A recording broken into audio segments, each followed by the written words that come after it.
국제법에서 일반적으로 조약은 국가나 국제기구들이 그들 사이에 지켜야 할 구체적인 권리와 의무를 명시적으로 합의하여 창출하는 규범이며, 국제관습법은 조약 체결과 관계없이 국제사회 일반이 받아들여 지키고 있는 보편적인 규범이다.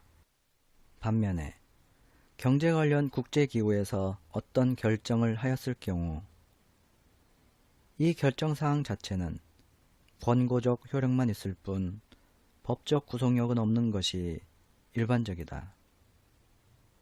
그런데 국제결제은행 산하의 바젤위원회가 결정한 BIS 비율 규제와 같은 것들이 비회원의 국가에서도 엄격히 준수되는 모습을 종종 보게 된다. 이처럼 일종의 규범적 성격이 나타나는 현실을 어떻게 이해할지에 대한 논의가 있다. 이는 위반에 대한 제재를 통해 국제법의 효력을 확보하는 데 주안점을 두는 일반적 경향을 되돌아보게 한다. 곧 신뢰가 형성하는 구속력에 주목하는 것이다. BIS 비율은 은행의 재무 건전성을 유지하는 데 필요한 최소한의 자기자본 비율을 설정하여 궁극적으로 예금자와 금융 시스템을 보호하기 위해 바젤위원회에서 도입한 것이다.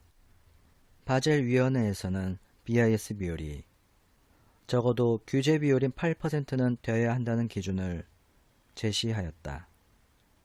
이에 대한 식은 다음과 같다. BIS 비율은 위험 가중 자산분의 자기자본 곱하기 100. 이것이 8% 이상. 여기서 자기자본은 은행의 기본자본, 보완자본 및 단기 후순위 채무의 합으로, 위험 가중자산은 보유자산의 각 자산의 신용위험에 대한 위험 가중치를 곱한 값들의 합으로 구하였다.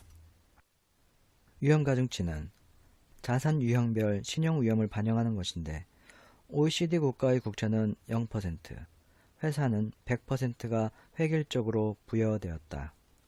이후 금융자산의 가격 변동에 따른 시장 위험도 반영해야 한다는 요구가 커지자 바젤위원회는 위험 가중 자산을 신용 위험에 따른 부분과 시장 위험에 따른 부분의 합으로 새로 정의하여 BIS 비율을 산출하도록 하였다.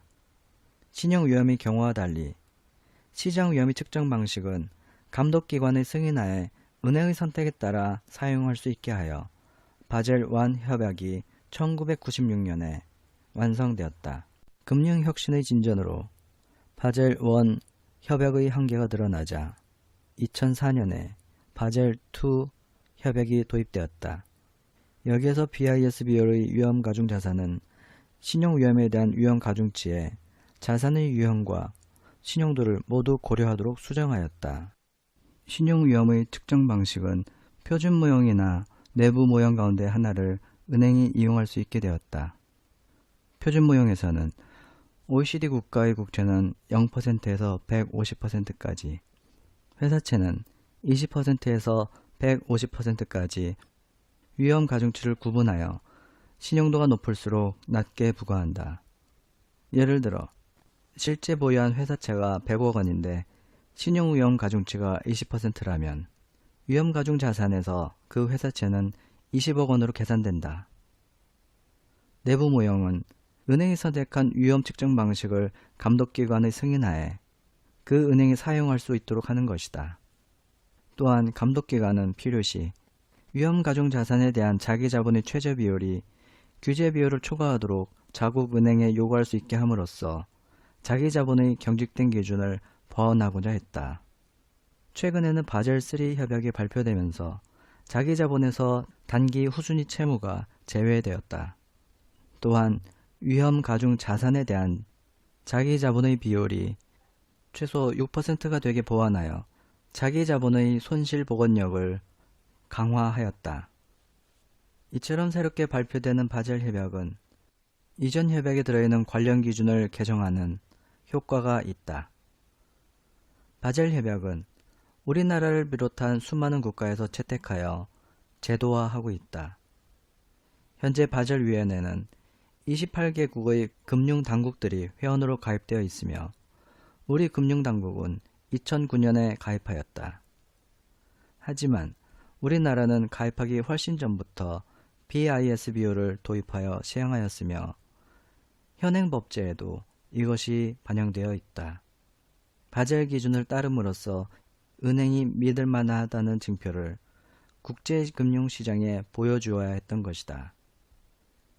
재무 건전성을 의심받는 은행은 국제금융시장에 자리를 잡지 못하거나 심하면 아예 발을 들이지 못할 수도 있다. 바젤위원회에서는 은행 감독 기준을 협의하여 제정한다. 그 헌장에서는 회원들에게 바젤 기준을 자국에 도입할 의무를 부과한다.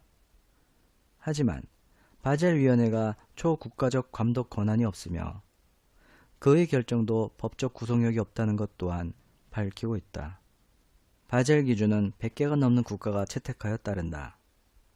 이는 국제기구의 결정에 형식적으로 구속을 받지 않는 국가에서까지 자발적으로 받아들여 시행하고 있다는 것인데 이런 현실을 말랑말랑한 법, 소프트로우의 모습이라 설명하기도 한다. 이때 조약이나 국제관습법은 그에 대비하여 딱딱한 법, 하드로우라 부르게 된다. 바젤 기준도 장래에 딱딱하게 응고될지 모른다.